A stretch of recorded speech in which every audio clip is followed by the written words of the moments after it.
Так, сәлеметсіз бе кешшар апай. Менің есімім Бокен Самғар, 22.02 топтан. Бүгінгі видео дәрісімде 14 және 15 лабораториялық жұмыстарды түсіндіргім кеп тұр. Тапсырма бойынша код салып, оны мағынасын түсініп, нәтижесін талқылағым кеп тұр. Және сонымен қатар осы 14 және 15 лабораториялық жұмысқа семинар тапсырмасы ретінде қосымша ақпарат іздеп презентация ретінде қорғағым кеп тұр. Ең алдымен бұл менің ноутбугым, Заңғар Бокенов, қарап тұрғаныңыздай. Менде қазір сәл ақаулар болып тұр бір приложениемен. Бұл приложениемде бастапқы бетімді көрсетті, кейін басқа жаққа былай свайп жасасам жоқ болып кете береді екен. Өте аянышты. Басқа приложениялар көрдім, барлығы платный екен. Осы бесплатный версиясы бармен базар деп осыны бастамақшымын. Так, бірінші 14 лабораториялық кодқа келетін болсақ, запускать етейік. Бізде біраз ойланатын болады қазір. Одан кейін бізде осындай нәтиже беретін болады: Blue Results және Model Accuracy. Бұл жерде жалпы Iris дата модельмен жұмыс істеуіміз керек. Жоқ, Iris дата модель көріп тұрғаныңыздай, бізде Iris дата модельмен жұмыс істеу керек. Iris дата моделі өте қарапайым, бірақ сонымен қатар көп қолданылатын датасеттарға жатқызуға болады. Датасеттің ерекшелігі Iris, яғни сирень гүлін қолданады. Сирень гүлінің әртүрлі түстердегі 150 сурет болады. Сол арқылы, осы датасет арқылы қарапайым үйретулерге болады, алгоритмдар тексерге болады, және де машиналық оқыту процесінде кіріп жатқан студенттерге өте бір жақсы практика болады. Біздің лабораториялық жұмысқа келетін болсақ, бізде импорттауда NumPy және Pandas кестелермен және массивтармен жұмыс істеуге арналған екі библиотеканы импорттауымыз керек. Одан кейін Skitlearn, машина обучение арналған библиотекаларымыз бар. Соның әрбір модельдерін, метрикаларын және процесс және accuracy, яғни нақтылығын көрсететін библиотекаларды тартуымыз керек. Онымен қоса, бұл лабораториялық мақсаты бізде 3 библиотека бар. Он XGBoost, LightBGM және TensorFlow. Осы 3 машиналық оқыту, нейрондық желі, жалпы жасанды интеллектке байланысты осы 3 библиотекаларды енгізіп, оны жаңағы Iris датасеті арқылы үйретуіміз керек. Сол үшін біз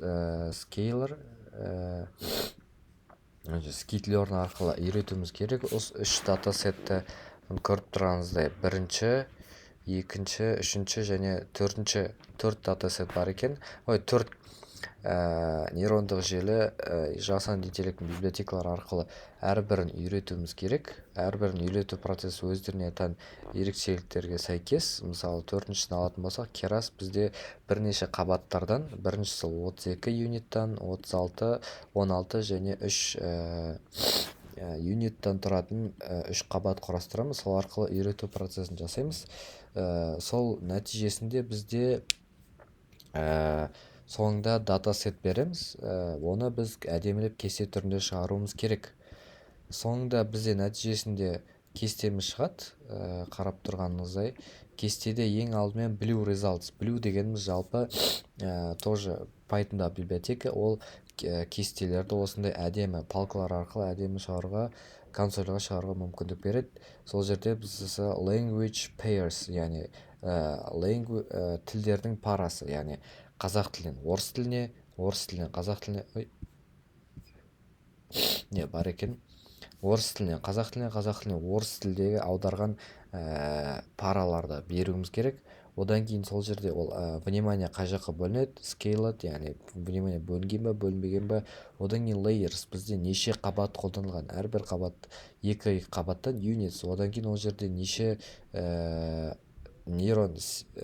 нейрон бар, units. Сол жерден 128. Бұл жерде. Одан кейін бізде Test Blue дегеніміз біздің үйретілген модельдеріміз қаншалықты дұрыс аударды. Яғни көп болған сайын, 10-ға жақын болған сайын неміздің моделіміздің жасан интеллект моделіміздің несі артады,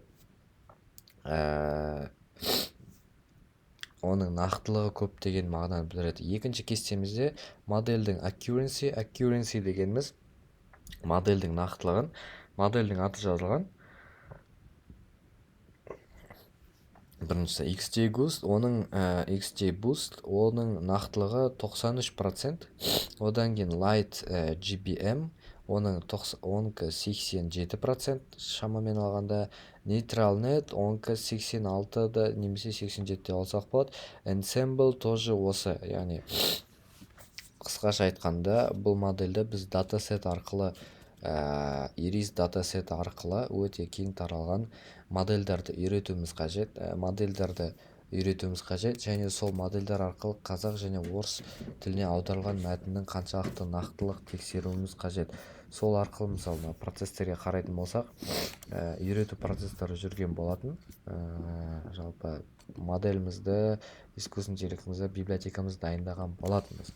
Келесі бізде 15-ші лабораториялық жұмыс. Бұл жерде уже TensorFlow, оның ішінде Keras моделін қолданамыз. Оның sequential моделін және dense қабаттарын алуымыз керек. Сол арқылы бізде лабораторияның мақсаты, бұл жерде бізге тауардың саны, оның клиенттардың отзывы және маркетингке жұмсалған ақшасы, және Y координатасы ретінде ол және басты координата болып табылады. Ол жерде сатылған тауарлардың саны, яғни бұл болжау арқылы осы керекті деректер данныйлардың арқасында біз Keras моделін осы деректермен үйретуіміз керек. Деректерді беру арқылы оған жалпы данныйларымызды енгізу арқылы біздің болашағымызды болжауға бір қадам жасауымызға болады. Мысалы, запускать ететін болса 15-ші лабораториканы,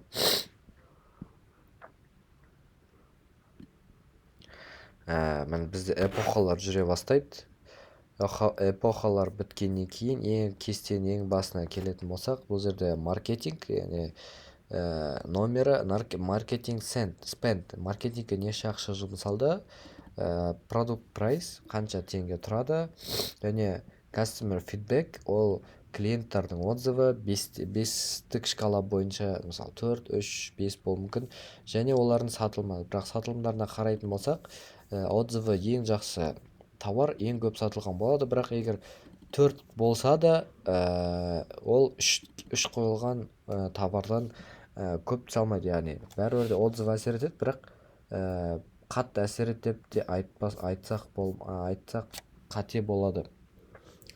Бұл модельде біз 7 эпоха, 100 эпоха арқылы, қабат арқылы үйретеміз. Сол модель арқылы біздің ең соңында нәтижемізде 2876 деп нәтиже шығарған болатын. Яғни бізде болашақта егер осындай қарқынмен маркетингімізге ақша құятын болсақ, осындай коэффициенттегі немесе осындай бағадағы болашақта осындай нәрсе күте аламыз деген сөз. Яғни бұның ерекшелігі біз барынша объективті түрде болжамдар жасауға мүмкіндік береді. Өйткені бұның алдында зерттеулер бар, артыңғы тарих арқылы болашақты болжаудың аналитикалық жолдары сақталған. Бұл өте үлкен еңбек деп ойлаймын, себебі мысалы анализдардың барлығы өткенге қарап, өткенде болып кеткен данныйлардың, мысалы 2010-нан 2025-ке жылдар өтсе, мысалы 2010-нан 2015-ке дейінгі данныйларды алады, 5 жылдық, содан кейін 2015-тен 2020 аралығы данныйлардың арасындағы байланысты көруге тырысады. Сол байланысты көру арқылы бір паттерндар пайда болады. Сол паттерндар арқылы келесі 5 жылдықты болжауға мүмкіндік алады. Сол барынша объективті болады деген сөз. Презентация көшетін болсақ, бізде 14-ші аптаның лабораторикасы бойынша машиналық оқыту және есептерін және оларды шешу әдістерін жалпылау. Так, мен апай бетім тұрмын әлі. Одан кейін машиналық оқыту есептерін және оларды шешу әдістерін жалпылау. Жалпы машиналық оқыту бұл компьютерлердің үлкен деректерден үйрену арқылы болжамдар жасау үшін шешім қабылдау қабілетін арттыратын ғылым саласы. Ол автоматтандырылған жүйелер жасау мүмкіндік береді және медицина, қаржы, маркетинг сынды бірқатар салаларда кеңінен қолданылады. Ол яғни машиналық оқыту бар деректерді беру арқылы машинамызды барынша объективті түрде болжамдар жасауға мүмкіндік беретін интеллектуалды жүйенің бір түрі. Ол маркетингта, қаржы саласында, инвестиция саласында, сонымен қатар бизнес саласында өте көп қолданылады. Жіктеу есептер және шешу әдістері. Жіктеу түрлері, жалпы жіктеу түрі екі типте болады, екі санды және көп класты бірнеше категория болуы мүмкін. Бұл есептер мәліметтерді арнайы класстарға бөлген бағытталған негізгі әдістеріне жататындар. Логикалық регрессия, яғни ықтималдыққа негізделген қарапайым әдіс. CVM шекараларды анықтау арқылы жіктеу жүзеге асады. Шешім ағаштар және кездейсоқ орман түсінікті және тиімді әдістер. Нейрондық желілер күрделі құрылымды деректер жақсы меңгереді. Регрессия есептер және шешу әдістері. Регрессияның түрлері сызықтық регрессиялық талдау үшін қолданылады. Онда тәуелсіздік сызықтық, кейде деректер күрделі болғанда сызықтық емес регрессия пайдаланылады. Шешу әдістерінен келетін болса, олар сызықтық және полиномды регрессиялар қарапайым әрі түсінікті. CVM тірек, ол тірек векторлық регрессия, шағын қателіктермен тиімді. Шешім ағаштарымен кездейсоқ орман көп факторлы деректерді модельдейді. Нейрондық желілер күрделі үлгілерді анықтауға жақсы. Одан кейін кластерлі есептер және шешу әдістері. Артықшылықтар мен кемшіліктеріне келетін болсақ, бұл әдістің тиімділігі деректердің сипатына байланысты дұрыс талдау нәтижелерді жетілдіреді. Яғни, егер данныйларымыз, деректеріміз барынша ақиқат болса, көп және ақиқатқа жанасқан болатын болса, деректеріміз де болжамдарымыз да соғұрлым нақты бола түседі. Қысқаша сипаттама: кластерлеу ұқсас объектілерді топтастыру. Бұл түрлері бойынша, яғни К ортасы және иерархиялық кластерлеу болып айтсақ болады. Негізгі әдістері: К орта жылдам және қарапайым әдіс, иерархиялық көп деңгейлі құрылым, DB-scan дейтін бар, тығыздыққа негізделген тәсіл, аймақтарды анықтауға тиімді. Яғни кластерлеу дегеніміз белгілі бір данныйлар шикі түрде беріледі. Мысалы, көптеген жануарлардың түрі болатын болса, оларды ортақ бір қасиеттеріне сәйкес К ортасын табады. Әрбір, мысалы, иттердің суретін, соны бір жеке класс ит деп сақтайды. Ол және машиналық оқытуда қолданатын әдістердің ең тиімді және ең аз ресурс талап ететін әдістердің бірі. Өнімділікті төмендету есептері. Бұл негізгі компоненттер талдау, ол PCA, сызықтық дискриминантты талдау және TCA. Қалжың айтатын болсақ, PCA дегеніміз деректерді көп өлшемділігін азайтады, ақпарат жоғалтпайтын басты бағыттарды анықтайды. Келесі класстарды жақсы ажырата отырып, өлшемділікті төмендетеді. TCA-ға келетін болса, күрделі деректерді 2 немесе 3 өлшемге проекциялап, визуализацияны жақсартады, бірақ үлкен көлемде баяу жұмыс істейді. Практикалық мысалдар келетін болсақ, олар медицинада, қаржыда және маркетингте қолданады. Медицинаға келетін болсақ, мысалы, бізге осыған дейін бірнеше деген адамдар алдымыздан өтетін болса, солардың анализдарын, емдеуінің нәтижесі,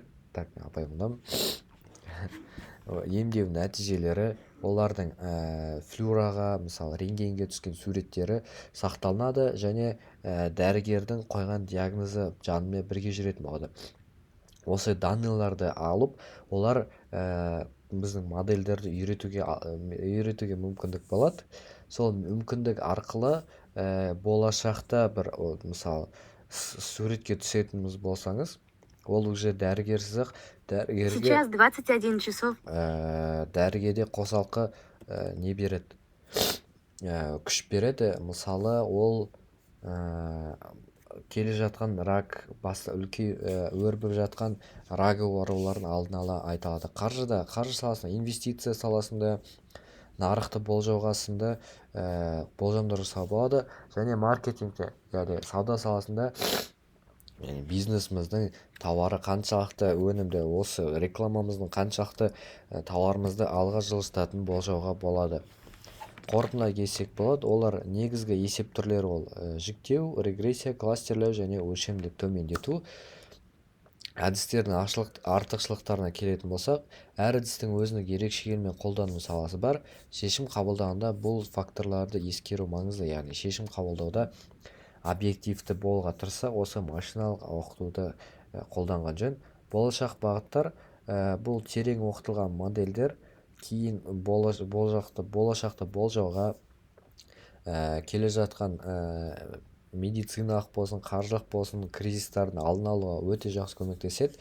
Және де осындай көптеген деректер арқылы біз байқамаған байланыстарды көруге, біз байқамаған білімдерді алуға болатын өте мықты инструмент десек болады.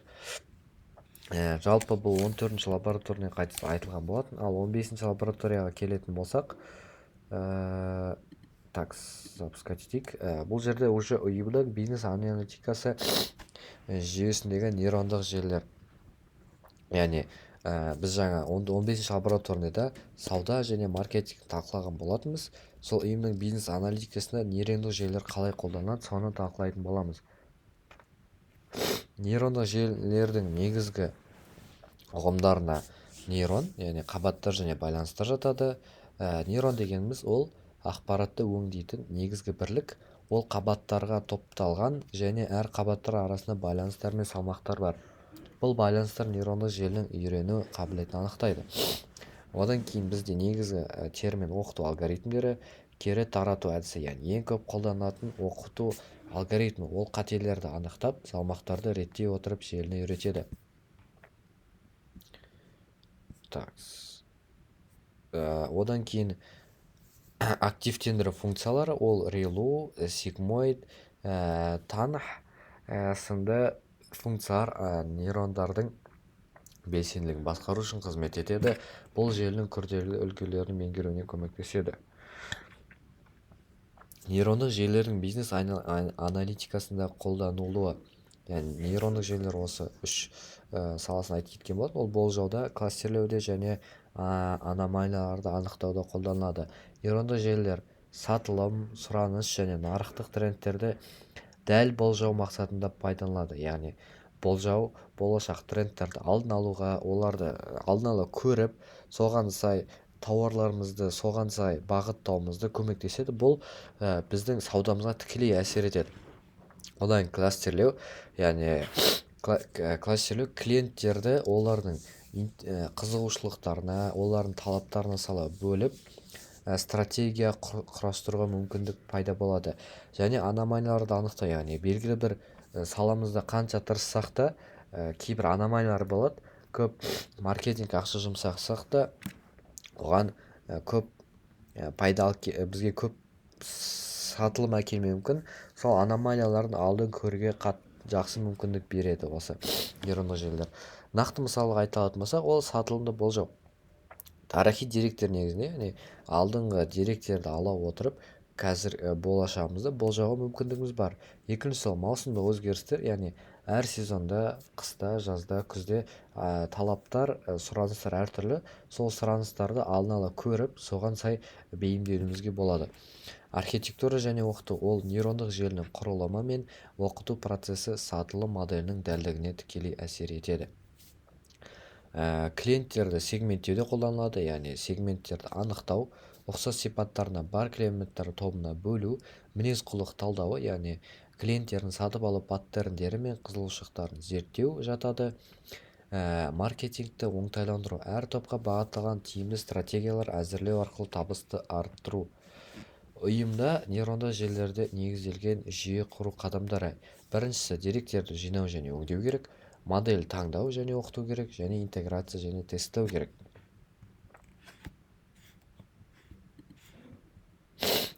Қиындықтар мен шешімдер. Бізде осы бизнес модельдерді, бизнестерді болжауда қиындықтар болады. Ол біріншісі деректердің сапасы. Деректеріміз қанша сапалы болса, болжамдарымыз да соншалықты дәл бола түседі. Бұл ақиқат, яғни машиналық машинамыз, моделіміз тек деректер арқылы үйренетін болады. Ал егер деректеріміз дұрыс, ақиқат, сенуге тұрарлықтай болса, онда оларды болжамдарымыз да соншалықты дұрыс болады. Және ресурстар мен уақыт, ресурстар яғни компьютерлік күш, компьютерлік ресурстар, память, серверлар сынды көптеген ресурстар бар, және уақыт, компиляция және үйрету процесі өте ұзақ уақыт алады. Сол үшін осы тұстарды ескерген жөн. Интерпретация және түсіндіру. Біз деректерді алғаннан кейін оны түсіне беру әр кімнің қолынан келе бермейді. Сол үшін бұл саланы терең зерттеу керек, немесе осы саланың мамандарынан сұрағанымыз жөн. Себебі қаншалықты алдымызға данный келіп тұрғанымен оны түсіне алмасақ, өмірде қалай қолданатынымызды білмесек, біздің үйретуімізден, деректер жинауымыздан, деректеріміз сапалы болуынан ешбір пайда жоқ. Қорытындылай келетін болсақ, ол перспективалары. Нейрондық желілер бизнес аналитикасын жаңа деңгейге көтеріп, шешім қабылдауды дәлірек етеді. Болашақ зерттеулер жүйенің тиімділігін жоғарылату бағытында жаңа алгоритмдер және әдістер зерттелуде. Жалпы айтатын болсақ, осы 2 лаборатория бойынша бұл бизнес аналитиканы жүргізуге қолданылатын машиналық оқыту. Одан кейін жалпы алғандағы яғни машиналық оқытуда проблема шешуде, болашақты болжауда, кризистарды алдын алуда қалай қолдансақ болады, соған қатысты негізгі терминдар және ескеру керек нәрселер, жаңа соңында айтқанымыз деректердің сапасы, одан кейін ресурстар, яғни уақыт, ресурс, память, облачное хранилище и ең соңғы интерпретация, яғни данныйларды қаншақты дұрыс істейміз және өмірімізде қаншақты дұрыс қолдана аламыз. Осы 3 нәрсені сақтаған кезде біздің модельдерімізден, үйретуімізден, данныйларымыздан пайда болады, және бизнесіміз, карьерамыз, болашағымыз, қаржы саламыз, жалпы қай саланы алатын болсақ, осы машиналық оқытуымыз бізге уақыт өткен сайын пайдасын арттыра береді. Назарыңызға рахмет, сау болыңыз.